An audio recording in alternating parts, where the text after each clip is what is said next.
In a standard economic model, if a worker adopts a new tool that allows them to produce the same output in a fraction of the time, their economic value goes up. Efficiency equals security. The faster you clear your queue, the more indispensable you become to the firm. But an Anthropic study analyzing survey responses from 81,000 active Claude users breaks this logic. The researchers measured self-reported productivity gains from AI and mapped them against workers' perceived fear of being replaced by the exact same technology. Look at this chart mapping inferred speedup against perceived job threat. The data shows a U-shape. Workers slowed down by AI were highly concerned. But look at the far right column. Workers reporting the maximum possible speedup expressed the highest anxiety about economic displacement. A tool making a worker vastly faster is, counterintuitively, making them feel less secure. Why does accelerating your daily tasks cause you to fear for your livelihood?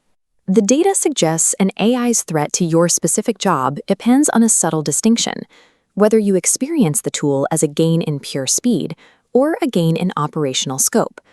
To understand this, we have to look at the three main variables the researchers extracted from these tens of thousands of transcripts: exposure, productivity, and sentiment. The foundational metric here is observed exposure, a quantifiable measure of how closely a person's actual daily work maps onto the capabilities of large language models. Assessing who survives this economic shift requires dropping broad debates about artificial general intelligence. We have to track exactly which granular daily tasks are being handed over to the machine. Anthropic defined observed exposure as the percentage of a specific occupation's tasks that Claude is empirically observed performing in the real world. The researchers then cross-referenced this empirical usage data with the self-reported anxiety levels of the surveyed workers. This scatterplot maps exposure against job threat levels. Roles with minimal exposure, like elementary school teachers, express almost zero fear. By contrast, roles with the highest Claude usage, including web developers and programmers, express the highest anxiety about losing their jobs. The correlation here is direct and mathematical. For every 10 percentage point increase in observed exposure, perceived job threat jumps by 1.3 percentage points. The workforce is accurately assessing its own vulnerability. Workers possess a highly precise, intuitive awareness of exactly when their cognitive labor is being absorbed by diffusion. While the type of occupation dictates overall exposure, the individual worker's experience level acts as a critical multiplier for that vulnerability.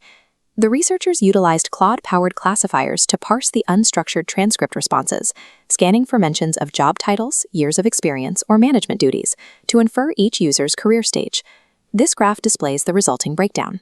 Early career respondents report job threat at double the rate of senior professionals.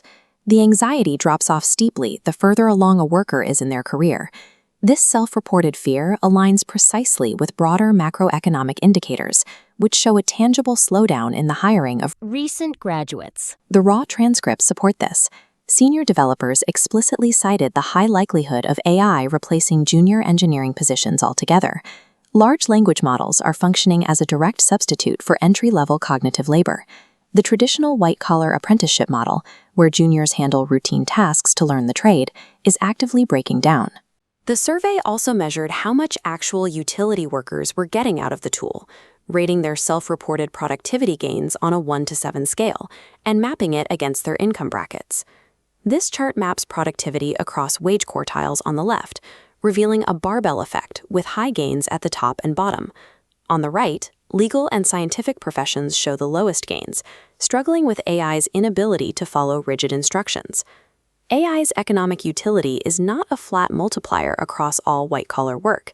Its usefulness is highly dependent on the strictness and regulatory requirements of the specific output being generated. To understand why the most efficient workers are the most anxious, we have to look at how these different groups are actually achieving their gains. This chart categorizes productivity benefits. Scope is most common at 48%, unlocking new capabilities, like a non-technical worker acting as a full-stack developer. Speed follows at 40%, describing workers executing their same legacy tasks, but in a fraction of the time. If you compress your core responsibilities into mere minutes, your daily output abruptly stops matching the hours you are being paid to work. This explains the U-shaped paradox. If your core output is simply sped up, the time required to justify your salary shrinks. That creates an entirely rational uncertainty about the long-term viability of your role. Achieving pure speed without expanding your operational scope is an economic dead end for the individual worker. When a new technology generates a massive wave of efficiency, the ultimate macroeconomic question is who actually captures that surplus value. Anthropic asked respondents where their productivity surplus was going. This chart plots the destinations. There's a massive asymmetry. Nearly 70% claimed the surplus entirely for themselves. Only 10% reported employers extracting more work for the same pay. Individuals are taking the hours they save and weaponizing them. They are starting side businesses, freeing up personal time, and transforming from individual contributors into localized managers of AI agents. In its current state, AI is functioning as an empowering, decentralized tool where the individual worker holds a temporary leverage advantage over the firm, but that leverage is not distributed equally. The data shows a stark divergence based on the career stages we examined earlier. While 80% of senior professionals capture their own surplus, only 60% of early career workers manage to do the same. Employers are already beginning to normalize these AI speedups, actively demanding more output from their most vulnerable, exposed workers. The validity of these findings relies heavily on the study's specific methodology, which comes with critical caveats. The survey relies strictly on self-reported personal accounts, which inherently biases the results toward individual capture. Variables like career stage were inferred by an AI reading unstructured text, and there is a complete lack of enterprise-level telemetry to confirm actual output. In a rapidly shifting economy, job security depends entirely on using AI to continuously expand a worker's operational scope, rather than simply compressing the time spent on legacy tasks.